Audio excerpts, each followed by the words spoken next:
and gentlemen. Holy moly. Look at that, dude. Look at that game. That was incredible. That was incredible. It was everything we wanted it, everything we needed it to be. It's exactly what you would think from an AFC North battle, correct? Absolute slugfest. Snow everywhere. Still snowing all over the field. Myles Garrett with the headband. The Cleveland Browns at home in the snow. If you're the Steelers, you can't be mad. You can't be mad. You cannot be mad at this game because you also play in the snow. So weather is not a factor. Most of the pro players, former players, NFL players, they're all saying snow games are terrible to play in. Snow games are awesome to watch. Guess what? I'm a fan, but we also, all four of us also played in college.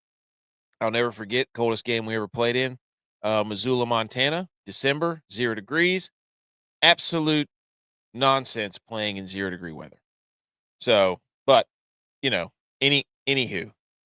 that was exactly what we needed as fans. It's exactly what we needed. We needed that snow game because it had been too clean. It had been too clean all year. Tex said it on Sunday. His how dare you, I think, was to the weather. So the Browns tried to screw it up by scoring a touchdown late and scoring it too early so that the Steelers might have had they actually did have a chance to win the game. So that was just terrible clock management. But I'm guessing if you have Jameis, he's probably thinking we got to score now. He's thinking we got to score now. But we had that whole game. We had the dual quarterback off. I mean, we had DTR in there going in with Jameis Winston, and then we had Justin Fields going in there for Russ. I mean, that had to be the most intentionally played quarterbacks in an NFL game in a long time, if not the most. But holy cow. I mean, Pittsburgh 8-3, Browns 3-8.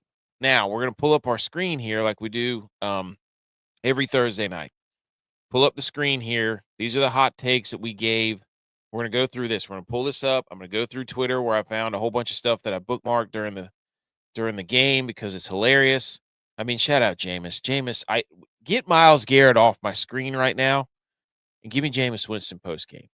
I mean, all respect to Myles Garrett. Great guy, great player, absolutely play, but I'm not here to see Myles Garrett. You know what I'm saying?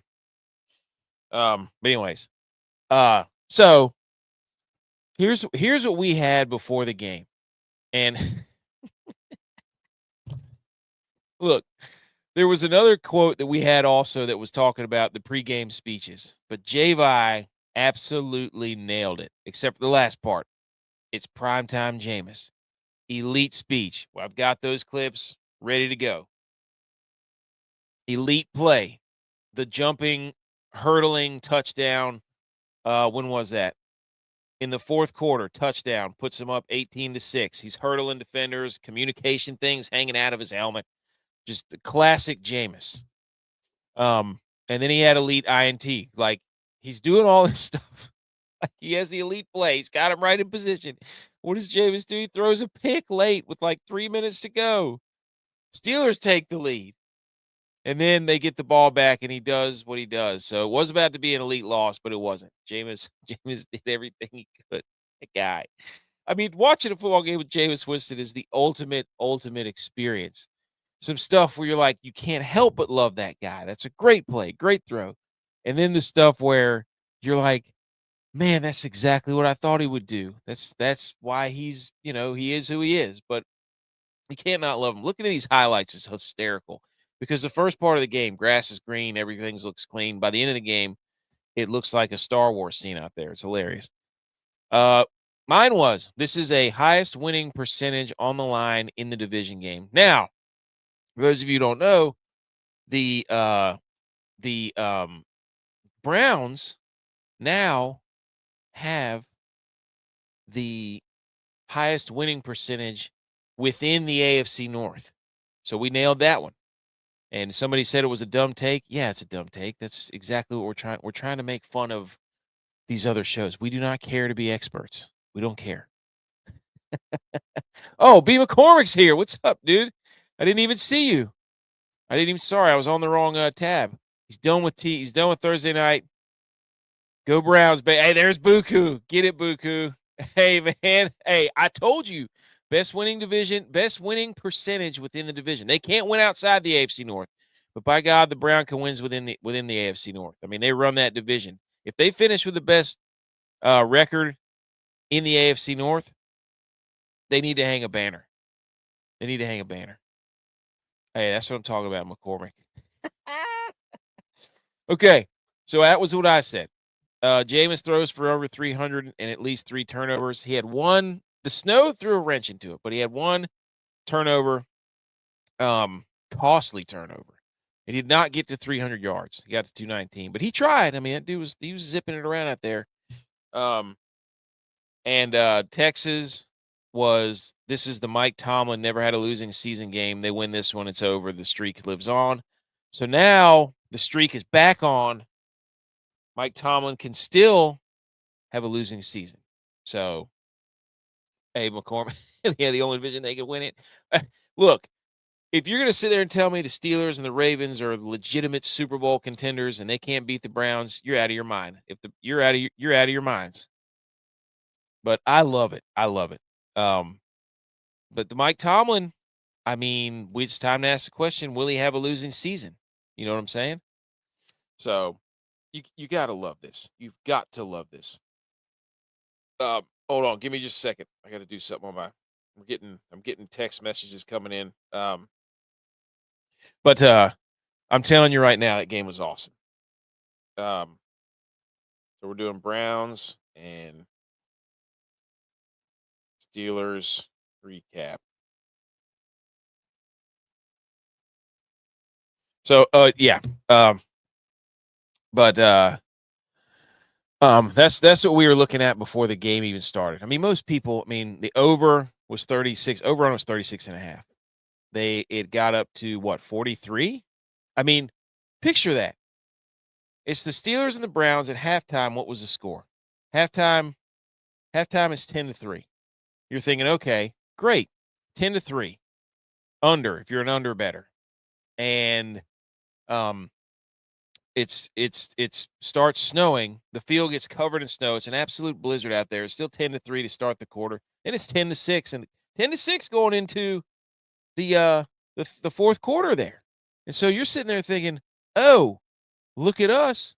We got the under licked." No. In the last 12 minutes of the game, there were 8 points, 15 points, 18 points, 20. There are 24 points scored in the last 12 minutes of the game. So if you were an under better, you're probably furious. In your face, you're probably thinking, "What are we doing here?" So, anyways, that's the kind of stuff that we were looking for before the game even started. And yes, when we do these stupid takes, they're dumb. We don't care. We're just having fun. We're making fun of these other shows who think they're experts. That's what it's all about. Can't take it too serious. Let's go to Twitter for a minute. Let's go to Twitter. Let's kick it over to ourselves on Twitter about what we stopped from this, or what we pulled up from this game. Holy cow. This was great. You got to love this. All right, here we go. Let's bring you to the stage here. Jameis before the game. I don't know if we're going to You have said you don't become a Brown until you beat the Steelers. What will it take tonight? Look, look at his face right there. Look at his face. Oh, there you go. BMO's here. Steelers needed a loss. Fire them back up. Look, man. We said last night. That's the Browns division. Nobody can beat them in that division. They beat the Ravens. They beat the Steelers. Nobody can beat the Browns. The horse is prepared for battle, but victory comes from the Lord.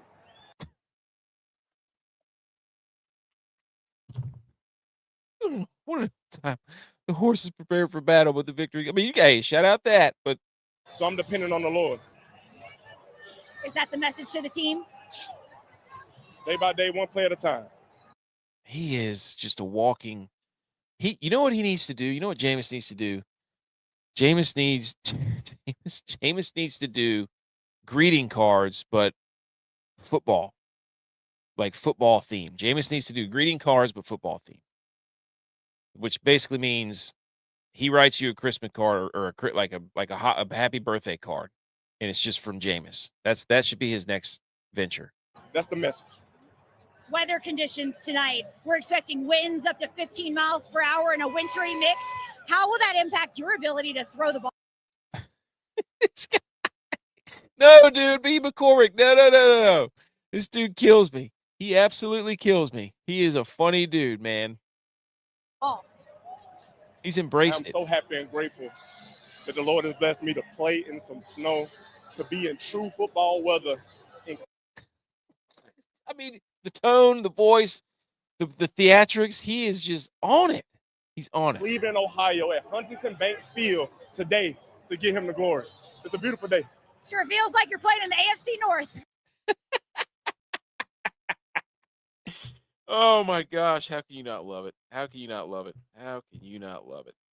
So Jameis Winston, let's take a gander here. Jameis Winston had his second 100 passer or second straight game passing for over 100 yards from outside the pocket. There have only been 7 such games league-wide. Russell Wilson did it. Currently leads all Russell Wilson 630 yards, 135 yards, TD on deep attempts, 20-plus yards. Currently leads all quarterbacks in deep passing EPA this season. So you got Jameis Winston throw from outside the pocket for 100 yards. Hey, look, some people just wish they could do that. Some quarterbacks do. But anyways. Okay. So that was Jameis. Absolutely spectacular. This play right here, I tagged this one. This is one I tweeted about. I'm like, you're watching it and you're like, oh my gosh, Cedric Tillman fumbles the football. And then all of a sudden you see somebody down there punching the ball out fighting. And Line's done a good job of taking care of it. So it's, Jameis, here he goes. Obviously running up, doing Jameis things.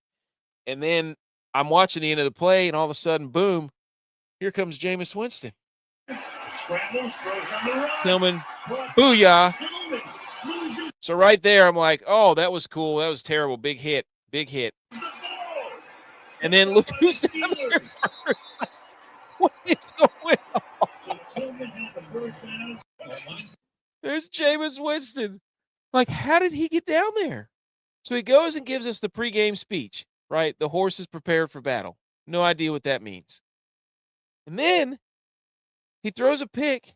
So I guess he threw 2 picks. Yeah, he threw 2 picks. He throws a pick, and all of a sudden comes out of nowhere and just spears the defender for the Steelers after he throws the interception. He's the only guy down there. That was unbelievable. No, he didn't throw an interception. That was not. Oh no, oh gosh. He's on the post game. Oh man, I hate I'm missing this. Somebody fill me in. If he says anything golden, you know, if everybody's just watching, Jameis ready to just pounce. Spectacular. Dang it. I don't even want to compete with Jameis right now being on the post game. It's bad. So the game starts. The game starts. I guess the wind was blowing. I have no idea.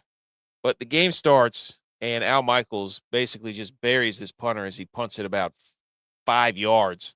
You could see that drop right there. Hold on. That drop was way inside, buddy. Look at that. Watch that drop. Look at this drop. Boom. Way inside, off the inside of his almost right ankle. That's not even the best yet. Look. What we are about.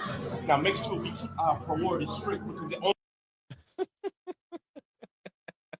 He's about to give another. I mean, there's so many clips from Jameis. Like, we need Jameis Winston on Thursday Night Football at all times. Give it to us at all times. I think in this clip he says it's lights, camera, action. only matters about us, not the lights, not the cameras, not the action. It's about the action. It's about our individual. Lights, camera, action. Lights, not about the lights, not about the camera, not about the action. It's about the action. That's incredible. So, and then finally, right here, Jameis Winston has never started an outdoor game with kickoff temperatures below 40.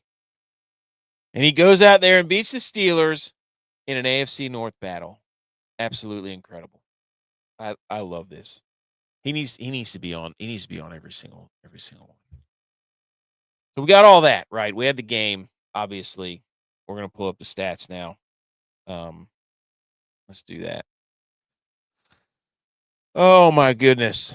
What a game, guys. What a game. And if you have David Njoku on your fantasy team or whatever, apologies because that sucks because he dropped that touchdown pass and then makes a circus catch right after that.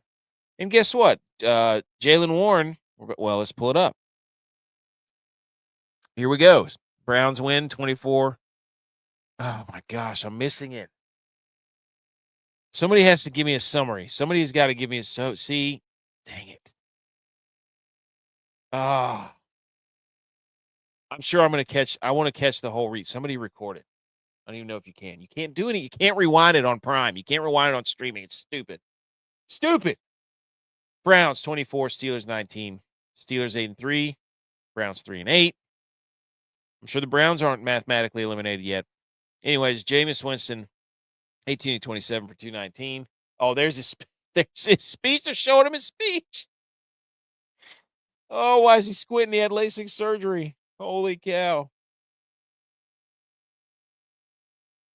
Oh my gosh. He probably didn't even know what he said. Incredible. Nick Chubb gets 2 touchdowns. There you go. Revenge game because last year when they played the Steelers, we all know what happened. The horrific injury. Russell Wilson didn't play bad, but then Justin Fields coming in, this and that. Jalen Warren apparently is the goal line back. Najee Harris does everything between the 20s. Oh, they're showing his they're showing his stuff again. I'm sorry, everybody, for watching this, rewatching it back. Incredible. Everybody's laughing. Hey, look, he could be like, I can't believe y'all are making fun of me and be really mad and be, sour about it. But he's just whoever hires him after his playing career for his color analyst and his TV personality is just going to be. We've said it for a long time. We need Jameis Winston, Keon Coleman, Xavier Legette to have a podcast. That might be the most popular podcast in the history of sports. So if Jameis is watching, anybody who's watching, either one of those three happens, relay this message. We need those three on a podcast. Or they can come on our podcast. So the leading receiver is Calvin Austin, of course. 3 receptions, 1 touchdown, 78 yards. Not George Pickens, even though George Pickens was wide open in the end zone for a touchdown. Russell Wilson missed him. Chris Boswell at one point had scored 24 consecutive points dating back to the last game when they played the Ravens. So finally somebody scores a touchdown. They end up getting 2 touchdowns, one from Calvin Austin, one from Jalen Warren. It just makes me mad that Jalen Warren's the goal line back. I think that's dumb. How is Najee Harris so big? Najee Harris reminds me of the Tasmanian devil when he's running, except he just never goes anywhere. It's just like arms, knees, and elbows flying in braids, flying everywhere, and just nothing, not gaining a single yard. But he'll break 3 tackles in the backfield and just get back to the line of scrimmage. You're like, that's the greatest 1-yard run you've ever seen. It's like, yeah, but he does that every time somehow. So, anyways, again, second quarter was when the scoring started. We had the Boswell field goal. We had Nick Chubb scoring the tutty. Then we had Dustin Hopkins hitting the field goal. So we got ourselves a 7-point game going into halftime. Chris Boswell hits another field goal in the third. And then just an absolute explosion. The awesome rush by Jameis Winston, hurdling people. Jalen Warren gets one in. Calvin Austin from Russ. That was a nice throw by Russ. Nice throw by Russ. And then at the end, dude, it's true. I mean, he's literally like, you'll be watching Najee Harris and you're glad to have him. And you're like, how did he get out of that tackle? And then he just gains 2 yards. And then that's it. He does that like 6 times. He'll spin out of a tackle, run over somebody, hurdle a dude, and then it's a gain of 1 yard. That's it. That's what he does. It's the greatest run you've ever seen for 1 yard. But anyways, I mean, not much else. The Myles Garrett, J.J. Watt, we had that beef. I think what did Myles Garrett finish with? Let's take a look at that. because I know he had. I think he had a couple of sacks, right? But yeah, there you go. 16. See, like Najee Harris, 16 rushes, 41 yards, 2.6 yards. I didn't even know that, and I nailed it. So there you go. 2 yards. Dude, I'm watching. I have it on over here. I can't have the sound on because we might get flagged. But that was hilarious. Jameis likes him some Jerry Jeudy. I want to see. So he did have 2 turnovers. He had a fumble loss. That's what it was. He did get sacked. He got sacked. So Russ also had a fumble. Where's he at? Myles Garrett, 5 total tackles, 3 sacks. Woo! Woo! Man, I had a bet for JJ or TJ Watt to get a sack. 1 sack. I needed TJ Watt from the defensive player. Well, as we all know, the defensive player of the year, where he got snubbed and he basically was mad. And Myles Garrett wanted him to apologize. So Myles Garrett goes out there, gets 3 sacks. TJ Watt gets none. So we know who won that. This league, right? This league, some drama building. Love it. But 3 sacks, man, I should have bet that instead of TJ Watt. I should have known. So, anyways, and let's look at the team stats here. How'd this snow game end up? I mean, we got big flakes. That was a big flake, like not this wussy, silly snow that's just kind of like, oh, look at that. No, like big flakes that like it's a good lake effect snow where it's just thick, and there was just some shots where you just couldn't even see who was who, and it's just that's the kind of snow game you want. And stop. If you have a snow game like that, stop blowing the field off. Let it be. Just let it be. Let it be. You don't need to clear it off. All right. First downs, dead even. Third down, Cleveland stunk. Steelers were pretty good. Fourth down, Cleveland's for there you go. Make up for it. If you suck on third downs, be really good on fourth downs. That's the old that's what they say. Total plays pretty equal. Total yards, Steelers got the edge. Same amount of drives, yards per play, dead even. Passing, slight edge to the Steelers. Yards per pass, about the same. Sacks, Steelers gave them up. Rushing, Steelers big advantage there. But we said that before, that you can throw on the Steelers defense and you can run on the Browns defense. So that's what it was. And then penalties fairly even. Steelers dominated time of possession. So turnovers, the Browns, the Steelers were +2 in turnover differential and still lost the game. That's not good. I guess a 2-8 team, now 3-8. That's not good. Not good. So that was quite a game. What a fun game, huh? Great game. I don't really know of anything else. It's, we got Dan Orlovsky asking are the Steelers Super Bowl contenders? I don't know. That's not for me to ask. We want to do another show where we ask stupid questions. They're not a Super Bowl contender unless Mike Tomlin doesn't have a losing season. So I'll tell you what we will do, though. Let's pull up the Steelers schedule, because the Browns, this was a fun win. Great Thursday night game. That's a good way to kick off a weekend of football before like a big vacation week. You get a little Browns, you get Jameis, on a Thursday night right before a big holiday week to kind of cleanse the palate of what we're about to watch next Thursday. So, but all right, this is what I wanted to pull up next, because this is the question. What do we think about the Steelers? Because they were 8-2, now they're 8-3. Now, let's look at their schedule. Is this going to be the beginning of the end of the Steelers? So they got the Bengals at the Bengals. This is not good. Not good. Because you can throw against the Steelers. They were 18th in pass defense, or pass yards against. And if we know anything about the Bengals, they can throw the football. Not a good matchup. Then they get the Browns for a revenge game. You can probably count that a win. Then they go to Philadelphia. I don't know about that. So you're looking at maybe 1-2. Then they go to Baltimore, maybe 1-3. Then they get the Chiefs, maybe 1-4. Then they get the Bengals. So they could finish, I would say, with 10 wins, maybe 11. I'd be surprised if they got to more than 11. But I'd say somewhere 10-ish, 10 or 11. That's a tough schedule, minus the Browns. But these other 5 teams, I mean, you know, the biggest winner of the night was the Ravens, because the Ravens, who do they play? They play the Chargers. So the Ravens could be sitting at 7-5 if they lose to the Chargers in the Harbaugh. But anyways, I'm gonna I don't think there was any any other stats that I wanted to rattle off. I thought I had another one, but I guess not. But anyways, that's it. That's all I got. That was an electric game. Elite crowd. Just elite crowd. Cleveland crowd. People with their shirts off. Big football guys everywhere.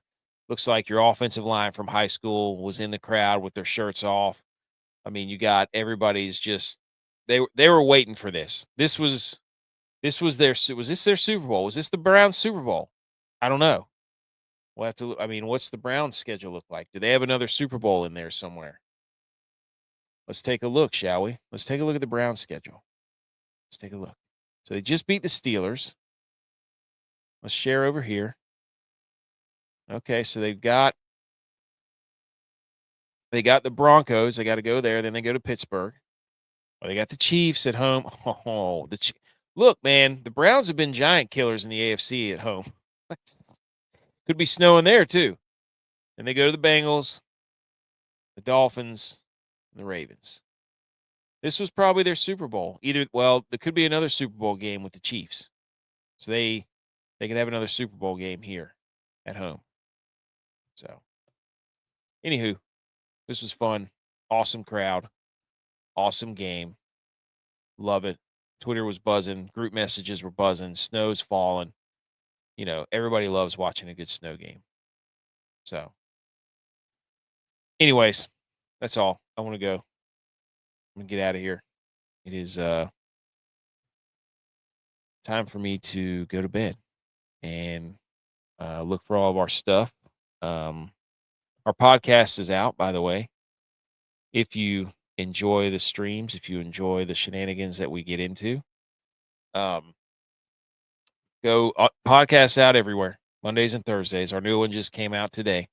We previewed all of Week 12, yelled about college football playoffs. Aaron Rodgers might move to Alaska. That's hypothetical, but we have a theory why he might. And then we do live shows Wednesdays and Sundays. It'll be a little bit different. We offer a lot of different stuff, but mainly jokes, mainly satirical football takes and sports takes. But yeah, so all of our social medias here, get clips and interactions and all that stuff from us. We're just trying to have fun, guys. We just love getting on here and just laughing about football and yelling about our teams. That's what it's all about. We love having B. McCormick in here. We love having everybody in here. Buku was in here. We love it. BMO is in here. So if you do happen to check out our podcast, we only do 2 episodes a week for now. But if you listen to it, subscribe to it, leave a rating, leave a review. That always, we were climbing up the charts this week. So hopefully we can keep that momentum going. So, but anyways, appreciate everybody tuning in, and probably going to be back Saturday night with J Bones to do another pick'em show. I think we went 3-2 or 4-1 last week. So let's get it. Anyways, everybody have a nice Friday tomorrow. It's gonna be a nice day. Little cold weather. I'm gonna go see some Christmas lights with the kids. Everybody have a good. We love football. Marty might be out. Not Yeah, good. it's our passion. Okay though. That's why we're cashing. Forgot the podcast.